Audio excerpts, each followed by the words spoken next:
بسم اللہ الرحمن الرحیم۔ السلام علیکم، میں شکیل ملک آپ کی خدمت میں حاضر ہوں۔ شیخ رشید کی ایسی بےعزتی ہوئی ہے اور جناب چیف جسٹس قاضی فائز عیسیٰ صاحب نے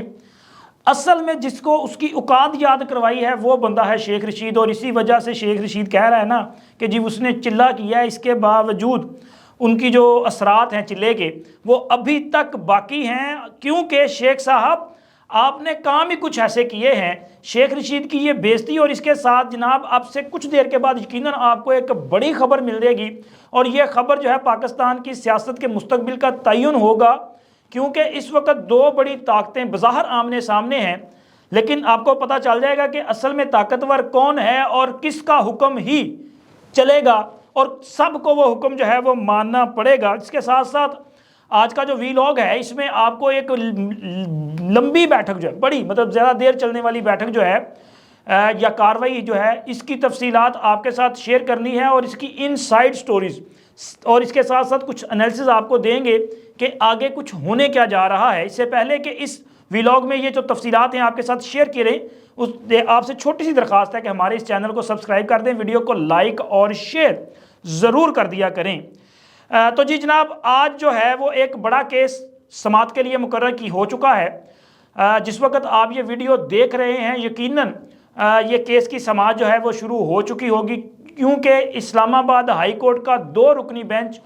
عمران خان جو کہ توشہ خانہ کے بھی چور ثابت ہو چکے ہیں، جو کہ سائفر سازش کیس میں بھی ملوث ہیں، جن کے خلاف القاعدر میں 190 ملین پاؤنڈ کی کرپشن کا کیس بھی موجود ہے، وہ عمران خان ان کا سائفر کے حوالے سے جو ٹرائل روکا گیا تھا، جیل ٹرائل، اس معاملے پہ آج پھر عدالت یہ کیس کی سماعت کرنے جا رہی ہے، اور آج وفاقی حکومت کی طرف سے ان تمام سوالات کے جوابات عدالت کے روبرو پیش کیے جائیں گے جو عدالت نے اٹھائے تھے، جن میں ایک تو یہ تھا کہ آخر جیل ٹرائل ہی کیوں ضروری ہے، اور اس میں یہ بھی تھا کہ کن قانونی نکات کے مطابق جیل ٹرائل ہو سکتا ہے، اور ایسی کون سی نکات ہیں یا ایسے کون سے سیکرٹ جو ہے وہ جن کی وجہ سے یہ ٹرائل جو ہے وہ اس طرح سے کیا جا رہا ہے۔ اور یہ سوال بھی تھا کہ اگر جیل ٹرائل ہو رہا ہے تو اس میں تمام قانونی تقاضے پورے ہو رہے ہیں یا نہیں ہو رہے، یعنی کہ اس میں جو وکلا ہیں ان کے ساتھ دیگر لوگ، یعنی کہ عمران خان، شاہ محمود قریشی کے جو عزیز و اقارب ہیں، کیا وہ جا سکتے ہیں، میڈیا کی انٹری ہو سکتی ہے۔ تو یہ تمام چیزیں آج جو ہے عدالت کے سامنے آئیں گی، اور عدالت اس پر کوئی بڑا فیصلہ جاری کر سکتی ہے، جیسا کہ ایگزیکٹو نے ایک پہلے سے فیصلہ کیا ہے کہ یہ معاملہ آفیشیل سیکرٹ ایکٹ کا ہے، اس میں آنے والے نکات جو ہیں وہ آفیشیل کلاسیفائیڈ ہیں، لہٰذا ان کو ڈسکلوز نہیں کیا جا سکتا۔ تو وہ اسی لیے چاہتے ہیں کہ اس کی سماعت بھی جو ہے وہ جیل کے اندر ہو۔ اسی طرح عمران خان کو جو درپیش سیکیورٹی کے پرابلمز ہیں وہ بھی ایک بڑی وجہ ہے، اور اس پر بھی آج حکومت کی طرف سے رپورٹ دے دی جائے گی، اور خود عمران خان کی کئی ایسی درخواستیں پہلے سے حکومت کے پاس اور عدلیہ میں موجود ہیں، نہ صرف اسلام آباد ہائی کورٹ بلکہ جو ماتحت عدلیہ ہے وہاں پر، اسی طرح سپریم کورٹ اسلام آباد اور دیگر عدلیہ عدالتوں میں موجود ہیں، جن میں عمران خان بارہا یہ کہہ چکے ہیں جی ان کی زندگی کو خطرہ ہے، ان کو خطرات ہیں، سیکیورٹی تھریٹس ہیں،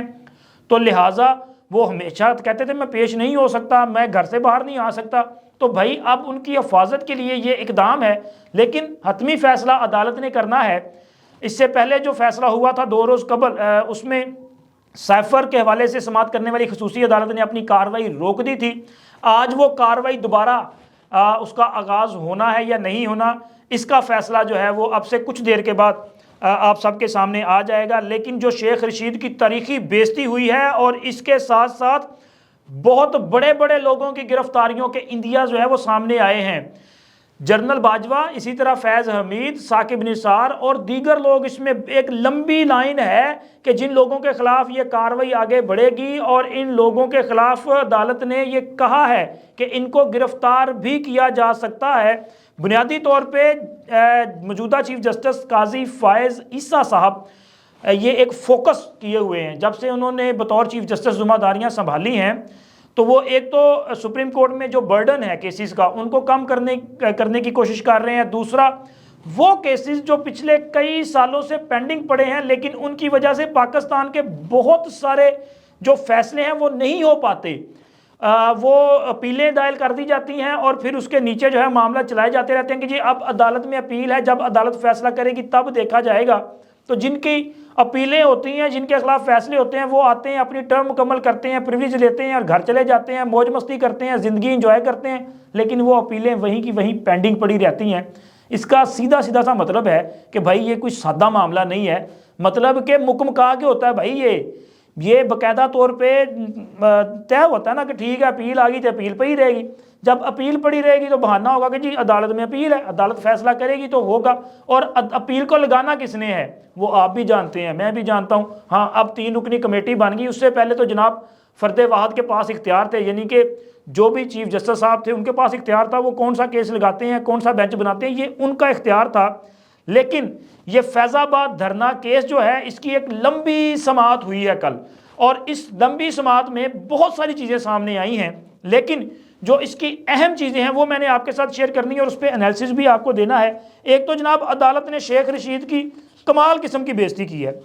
ویسے شیخ صاحب کے جو حالات و واقعات جس طرح کی یہ سیاست کرتے رہے ہیں اس میں بنتا تھا کہ ذرا ان کو تھوڑا جا بتایا جائے، کیونکہ شیخ رشید صاحب نے آج جب پیش ہوئے تو انہوں نے اپنی درخواست واپس لینے کی استدعا کر رکھی تھی، جس پر ان سے پوچھا گیا کہ جی آپ اپنی درخواست واپس کیوں لینا چاہ رہے ہیں، تو اور پھر جب آپ نے درخواست دائر کی تھی تب کیوں آپ نے اپیل دائر کی تھی اور کس کے کہنے پہ دائر کی تھی، تو انہوں نے کہا جی میں نے غلط فہمی کی بنیاد پہ یہ دائر کر دی تھی۔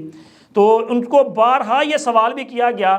اور وہ کوئی جواب نہیں دے سکے، جس پر شیخ رشید صاحب جو ہیں ان کے وکیل کو ایک موقع پہ چیف جسٹس صاحب نے مخاطب کر کے کہا کہ جی آپ ان سے پوچھ لیں کہ کیا یہ سچ بولنا چاہتے ہیں، ان میں اتنی ہمت ہے کہ یہ سچ بولیں اور یہ بتائیں کہ کس نے انہیں کہا تھا کہ یہ اپیل دائر کریں، اور ساتھ ہی چیف جسٹس صاحب نے یہ بھی کہا کہ ہمیں یقین ہے کہ یہ 100 سال تک سچ نہیں بول سکتے۔ اب یہ دیکھیں کہ یہ اس سے زیادہ بے عزتی کیا ہو سکتی کہ ایک شخص کو اس کے سامنے یہ کہا جائے کہ بھائی آپ جھوٹے ہیں، آپ کبھی سچ بولتے ہی نہیں، اور ہمیں پتہ ہے جتنا مرضی پوچھیں گے آپ میں اتنی ہمت ہی نہیں ہے کہ آپ سچ بولیں۔ اور اسی طرح ایک موقع پہ جناب شیخ رشید کی اس سے بھی بڑی بے عزتی کی گئی کہ عدالت نے ان کے وکیل کو کہا کہ اب آپ کا کیا ارادہ ہے، کل کو پھر آپ عوام کی خدمت کرنا چاہتے ہیں یا اللہ اللہ کرنے کا، تو یہ سننا تھا۔ تو شیخ رشید صاحب نے کہا کہ مجھے شاید بلایا، شیخ صاحب اپنی کرسی سے اٹھے اور روسٹرم کی طرف دوڑ پڑے، جس پر چیف جسٹس صاحب نے ان کو وہیں پہ کہا کہ رک جائیں شیخ صاحب، آپ کو نہیں بلایا، آپ اپنی کرسی پہ بیٹھے رہیں، آپ کے وکیل صاحب سے سوال کیا گیا ہے، وہ اس پہ بہتر جواب دے سکتے ہیں۔ اسی طرح دوران سماعت چیف جسٹس صاحب نے یہ بھی کہا کہ نفرتیں پھیلا کر پھر لوگوں کو خود پیچھے ہٹ جاتے ہیں۔ وہ انہوں نے کس طرف اشارہ کیا، آپ کو یاد ہے کہ عمران خان نے 2014 میں جو دھرنے دیے تھے اس دوران جگہ جگہ پہ جلاؤ گھراؤ لاک ڈاؤن کیا جاتا رہا۔ شیخ رشید کئی جلسوں میں یہ کہتے رہے کہ آگ لگا دو، جلا دو، مار دو، اس حکومت کو گرا دو، تو یہ اس کی طرف اشارہ تھا، جس پر چیف جسٹس صاحب نے یہ کہا کہ نفرتیں پھیلا کر پھر لوگ خود پیچھے ہٹ جاتے ہیں، سڑکیں بند کرنے اور املاک جلانے والوں کو ہیرو کہا جاتا ہے، پہلے دھرنے کے حق میں بیان دیے، اب عدالت آ کر کہہ رہے ہیں ہم کیس نہیں چلانا چاہتے۔ اسی طرح انہوں نے یہ بھی آج عدالت میں ایک تو ان کی درخواست تو خیر واپس کر دی، لیکن ان کی خوب اچھی قسم کی جو ہے وہ کلاس لی گئی ہے، اور اس میں ان کو یہ بھی کہا گیا کہ جناب یہ عدالتوں میں جو اپیلیں دائر ہوتی ہیں نا، جو ایک درخواست آئی اور صبح لگے گی کل لگے گی، یہ بھی ایک طرح کا فیصلہ ہوتا ہے، اور جس پر انہوں نے یہ بھی کہا کہ آج کل یہ نہیں ہوتا، جس پر ان کے جو وکیل تھے شیخ رشید کے، انہوں نے کہا جی بالکل عدالتوں میں، انہوں نے کہا جی آج کی بات نہیں میں کر رہا، 2018 کی بات کر رہا ہوں کہ تب ایسے ہوتا تھا، لیکن آج کی عدالتوں میں یہ نہیں ہوگا، ہم آئین اور قانون کے مطابق آگے بڑھیں گے۔ اچھا، اس پر ایک موقع پہ جناب جسٹس اطہر مین اللہ صاحب جو ہیں انہوں نے شیخ رشید صاحب سے جب پوچھا کہ جی آپ کا نام جو ہے وہ ISC کی رپورٹ میں تھا، چونکہ آپ بھی کہہ رہے ہیں، تو شیخ رشید صاحب آپ تو خود ایک پارلیمنٹیرین ہیں، کیوں آپ نے ISC کے خلاف کارروائی نہیں کی؟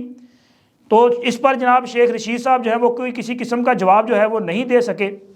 اور اسی طرح اس کیس کی سماعت کے دوران ایک موقع پہ جسٹس اطہر مین اللہ صاحب کا یہ بھی کہنا تھا کہ جو وزیر اعظم ہوتا ہے یہ بڑا با اختیار ہوتا ہے، وزیر اعظم کے آفس سے جن لوگوں کو نکالا جاتا ہے وہ نکالنے جانے کے بعد کہتے ہیں کہ جی ہمارے پاس تو اختیارات ہی نہیں تھے، تو تب ان کو پہلے اس بات کا خیال کیوں نہیں آتا؟ انہوں نے کہا کہ وزیر اعظم تو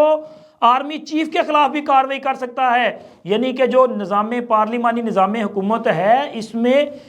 جو اختیار ہے یا جو باس ہے وہ وزیر اعظم ہے۔ تو انہوں نے کہا کہ وزیر اعظم کے پاس تو یہ بھی اختیار ہیں، لیکن خیر عدالت نے ان کو بتایا کہ آپ کے پاس یہ اختیار ہیں۔ اور اس کے ساتھ جناب جو کمیشن قائم کیا گیا ہے وفاقی حکومت کی طرف سے، اس پر بھی نوٹیفیکیشن تو دے دیا گیا، کمیشن قائم ہو چکا، عدالت نے اس پر جو ہے وہ ملا جلا رد عمل کا اظہار بھی کیا، اعتماد بھی کیا۔ لیکن جو بڑی چیز سامنے آئی ہے وہ یہ ہے کہ ابصار عالم صاحب جو سابق چیئرمین پیمرا ہیں، انہوں نے کہا کہ مجھے خدشہ ہے کہ یہ جو کمیشن ہے اس کے کیا اختیارات ہوں گے، کیونکہ یہ کمیشن جو ہے وہ کیا جو طاقتور لوگ ہیں، جو سابقہ طاقتور لوگ ہیں، کیا ان کو بلا سکے گا، ان کو طلب بھی کر سکے گا، اور کوئی ان کے بلانے پہ آئے گا یا نہیں آئے گا، جس پر عدالت نے سماعت کے دوران ان کو ابصار عالم صاحب کو یہ کہا کہ آپ کو کیا لگتا ہے کہ کیا یہ کمیشن ایسا کر پائے گا؟ تو انہوں نے کہا جی زمینی حقائق تو جو ہیں وہ ذرا مشکل ہی دکھائی دیتے ہیں کہ یہ کام ہو سکے، لیکن پھر بھی شاید ہو جائے۔ تو انہوں نے کہا کہ امید پہ دنیا قائم ہے، چیف جسٹس صاحب نے کہا کہ امید پہ دنیا قائم ہے، آپ امید رکھیں، ایسا انشاءاللہ بالکل ہو سکتا ہے، اور ہم اس کمیشن پر امید رکھتے ہیں کہ یہ کام جو ہے بہتر انداز میں کرے گا۔ انہوں نے کہا کہ اگر کام کرنا ہو یا کسی سے کچھ سچ اگلوانا ہو تو ایک تفتیشی ہی کر سکتا ہے، اگر نہیں اگلوانا تو آئی جی بھی کچھ نہیں کر سکے گا۔ چیف جسٹس صاحب نے کہا کہ یہ ضروری نہیں ہے کہ اس میں ہم 4 جرنلز پر مشتمل بنائیں گے کمیشن تو وہ کام کرے گا، یہ بھی کر سکتا ہے۔ اور اسی طرح چیف جسٹس صاحب نے یہ خصوصی ہدایت کی کہ اس کے جو ٹی او آرز ہیں ان میں یہ بات بھی شامل کر لی جائے کہ ایک ساتھ نظر ثانی کی درخواستیں دائر ہونا حادثہ تھا یا کسی کی ہدایت پر ہوا، یعنی کہ آج بھی چیف جسٹس صاحب اس بات پہ وہ فوکس ہے ان کا کہ ہمیں ماسٹر مائنڈ چاہیے۔ یہ جو کمیشن ہے اس کے ٹی او آرز میں یہ بات شامل کر دی گئی، اب کمیشن اس معاملے پر بھی رپورٹ دے گا، جس کے لیے 2 ماہ کا وقت جو ہے وہ دیا گیا ہے، اور 2 ماہ کے بعد جو ہے وہ ایک بڑا فیصلہ بھی سامنے آ سکتا ہے۔ اور یہ جو لوگوں کو طلب کرنے کے حوالے سے اس پر بھی بڑی وضاحت کے ساتھ آج عدالت میں یہ بات جو ہے وہ سامنے آ چکی ہے، جس میں جسٹس اطہر من اللہ صاحب نے یہ ریمارکس دیے تھے کہ کمیشن کے پاس طلبی پر پیش نہ ہونے والوں کو گرفتار کرنے کا بھی اختیار ہوگا۔ اور چیف جسٹس صاحب کا یہ کہنا تھا کہ پوری قوم کو امید ہے کہ انکوائری کمیشن توقعات پر پورا اترے گا۔ ان کا کہنا تھا کہ ابصار عالم سے جو انہوں نے مکالمہ کیا اس میں ان کا یہ کہنا تھا کہ آپ نے سابق وزیر اعظم، آرمی چیف اور چیف جسٹس کو خط لکھا تھا، انکوائری کمیشن کے پاس اختیار ہے کہ وہ سب کو بلا سکتا ہے، کمیشن کو سابق آرمی چیف، وزیر اعظم اور چیف جسٹس کو بلانے کا بھی اختیار ہے۔ اب ان 3 سے میرا خیال ہے کہ کوئی بڑا عہدہ پاکستان میں نہیں ہے، اور اس وقت کے وزیر اعظم جو ہیں وہ میں آپ کو بتاتا ہوں شاہد خاقان عباسی صاحب، اور جو آرمی چیف تھے وہ جناب باجوہ صاحب، اور چیف جسٹس کا آپ کو پتہ ہی ہے۔ تو پھر جناب علی اس کا مطلب ہے کہ بہت بڑا یہ جو اقدام ہے وہ ہونے جا رہا ہے۔ 2 ماہ میں جو اب رپورٹ آئے گی، تو اگر اس رپورٹ میں ان بڑی بڑی شخصیات فیض حمید کا نام سے لے کے جتنے لوگ اس میں شامل ہیں، اگر ان کے خلاف جاندار رپورٹ آ گئی تو پھر پاکستان میں ایک نئی تاریخ رقم ہو جائے گی۔ امید رکھیں کہ پاکستان جو ہے وہ اگلے آنے والے دور میں اچھے حالات و واقعات کے ساتھ جو ہے وہ آگے بڑھتا ہوا دکھائی دے۔ اب تک اتنا ہی، اللہ حافظ۔